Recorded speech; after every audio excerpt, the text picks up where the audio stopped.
No calling home, That's right. running up her phone bill. Wherever mama put her purse down, that's where it stays. If she left money on the coffee table, that's where it lays. Now, one brother had sticky fingers, but it didn't last long. My mama beat all the sticky off his fingers when she got home. So I look at us now, and we didn't do too bad. But it's all because of the mama we had. So you can do what you do and say what you say. But if it was left up to me and I had my way, every kid would be raised like me back in the day. Wave your hand, mama.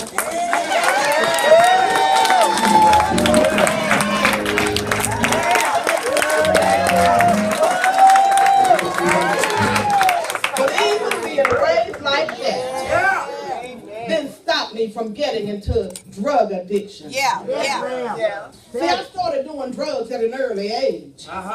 And before long, drugs took center stage. Smoking weed at the age of 13. Headed for troubles that were unseen. Even indulged in alcohol. But I thought I was having a ball. By late teens, I was shooting dope. Sailing on a downward slope. Now don't misunderstand me. I got my education, but I lived a life of drugs and infatuation. Smoking weed, drinking, then came the pills. Just another way of getting cheap thrills. And as if that wasn't enough, then came along some new stuff. In my 20s, I learned to freebase. I like the high, and I like the taste. Now, freebasing cost me a whole lot of money. Spent so much, it ain't even funny. I like freebasing, but along came something better. Come on. It was already rocked, which was clever. I get paid on Friday and have a fat stack, only to be spent on smoking crack. Boy, the pipe did a number on me. I was messed up and in misery. But for some reason, I just couldn't stop. My life was consumed with smoking that rock. And just as I thought I had enough, along came someone else with some more stuff. For 8 long years, I smoked that pipe. And so it ain't all good. Don't believe the hype. I wanted to stop, but how could I when I was just too busy trying to get high? Drugs had become a very hot topic. I couldn't stop because I didn't have the power. The devil said I would die like this, trying to get high with a pipe in my fist. But I said to myself, hold up, this ain't no way to die. And I shouted to the devil, you are lying. December 95, one early morning hour, I began seeking a higher power. And talking to God, I said, God, take it all. The weed, the pills, the crack, and alcohol. My eyes were bucked and my mind was wired. After days of being up, my body was tired. The Lord said, my child, I will set you free. But you must commit to serving me. And I said, if that's all that I must do, this day, Lord, I choose you. The Lord kept his word and set me free from a life of drugs and misery. Now I serve the Lord by sharing my story, but I let it be known that God gets the glory. Which brings me to my next point. What kind of legacy are you leaving behind? What kind of legacy are you leaving? That's right. Ecologists tell us that it's best to plant a young tree in an old growth forest because the young tree grows better when it's planted in an area with older trees. It seems that the roots of the young tree are able to follow the pathways created by former trees and implant themselves more deeply.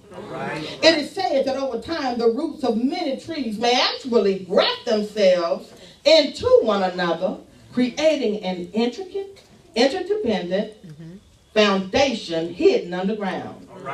So the stronger trees share resources with the weaker trees so that the whole forest becomes healthier.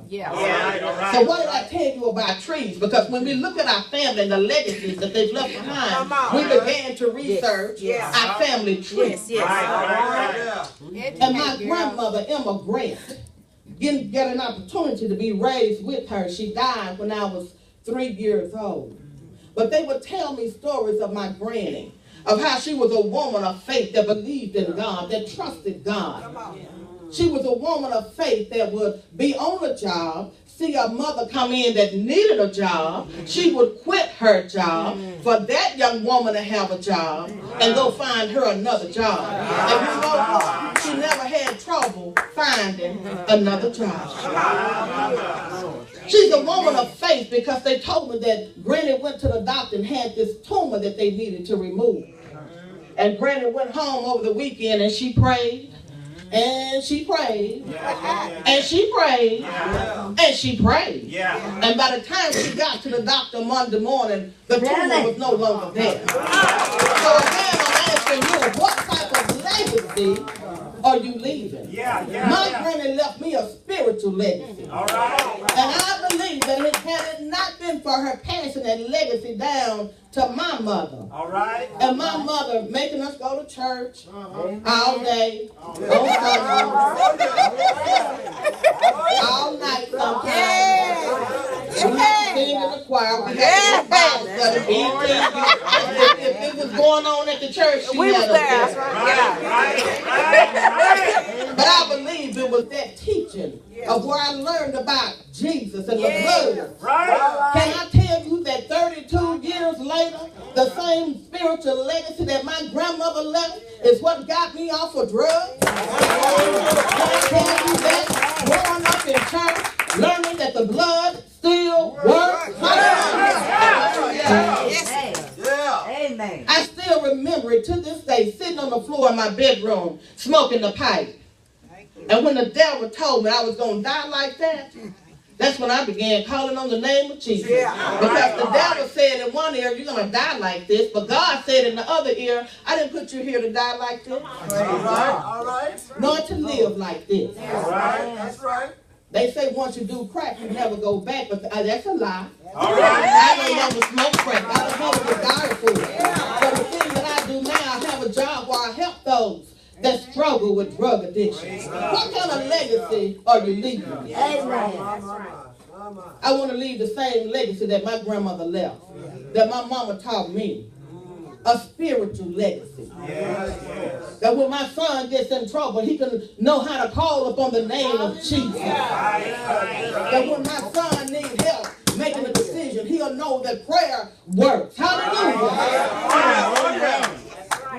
My son is a good-looking young man. Yes, he is. And I have a brother that passed away. And this brother liked to dress. You know, Mama could go to H.L. Green for us, but she had to go to Singers and Titans for him. And she would do just that. He liked to put on a good pair of shoes. And my brother was left-handed. My son is left-handed. My son liked to dress. My son liked to put on a good pair of shoes. My brother was good with children. My son is good with babies and children. So I just attribute that to God giving me a piece of my brother back. But I need my son to know when he put on a good pair of shoes, that ain't good enough for him to walk up into heaven. It's going to take a little bit more than that. When he put on that fine suit, it's going to take more than that to get up into heaven. My son plays in the church. I'm so grateful he's here with his mama today. He played for New Leaf in Pleasant Grove. But he's here to support me today. But I need him to know that beat them drums, he can't beat them on up into heaven. It's going to take a little more than that. What kind of legacy are you leaving? You know, it's a shame to see generation after generation of alcoholics, drug addicts. Generation after generation with their pants hanging off their butt. Generation after generation sitting on the couch playing videos. Generation after generation that are abusive. Generation after generation that's doing nothing. And we can put it all on the kids. Come on! I hate to tell you, but some of it is our fault. When you find a kid that don't respect his parents in the house, don't expect him to respect the teachers in the schoolhouse.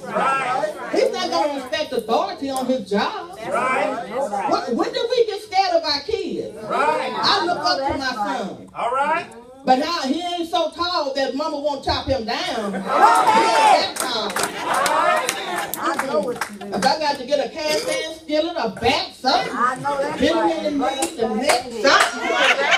He know I'm crazy. Yeah, he know I'm crazy. I'm just saying, when did we become afraid? We were scared of my mama. You know that? When she hollered, what you say? You don't say something, nothing.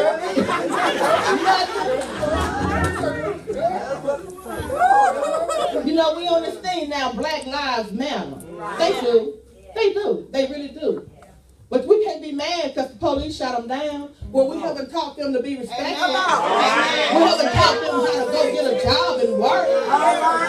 We haven't taught them to respect teachers, to respect authority. We have to do some teaching too. The Bible told us that, to raise up a child in the way that he should go. But if you got grandpa on the couch with his weed, and you got daddy on the couch with his drink, and you got the son on the couch with a pocket full of dope, selling dope. Come on, girl! What kind of legacy are you leaving? Come on! What kind of legacy are you leaving? And it's not too late, y'all. We got to get it together. Either we're going to get it together or we need to leave it alone. So set the stage in this year for whatever you want God to do in your life. I believe that when I think it, he's going to do it. I believe when I speak out of my mouth, that's what he's going to perform. I believe it by faith. And not only that, I'm not trying to boast. I've earned it. I sure have. Because I've been through some stuff. I've earned it because when I wanted to say something, I held my peace. I've earned it because when I wanted to show out, I had to let God show up. I've earned it because when I didn't feel like getting up at 3 and 4 in the morning in the city, I had to get up and intercede. I've earned it because when I didn't feel like doing the prayer call, I got up and did the prayer call. I've earned it because when I didn't feel like it, I did it anyway. I've earned it because when I had to go with no gas in my mouth, I went and depended on God. So I set the stage and I'll wait. Hallelujah. I'll wait, God. Hallelujah. To do a big thing in my life. I need God to do something that I can do. I want to be a big old thing. I want him to drop it. Just like that. Just like that. Yes, I do. So nothing else. I want you to know to set the stage. Yes. We've had the spoken word. Yes. And we've also dealt with legacy. Yes. So I'd like to make my announcements at this time. I really do give honor to God. I'm so grateful to be here with Pastor Swainson and all of you today. I come by way of Miss Renee, my sister, and I had written a poem for Father's Day, and he got one of them back in June last year, and that's how I got here today, to be with you all. I acknowledge my own bishop, who is not here, Bishop Robert L. Nichols Jr., the pastor and founder of the River of Life Church. I want to say to my husband, thank you, honey. Let him know who you are. I want to say to my son, thank you, T. Let him know who you are. I want to say to my mama, thank you, Mama, love you. And then my other guests, we all just stand and let them know that you came out to support me today.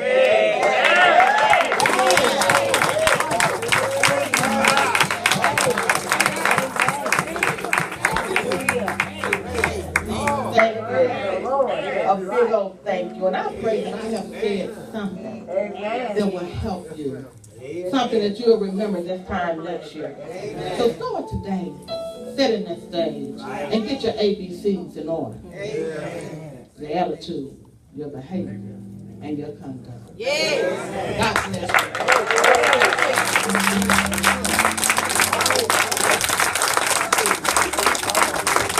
Amen. Let's put this woman of God ahead. Amen. True woman of God. And I tell you, she told it like a TIE. Amen. I didn't say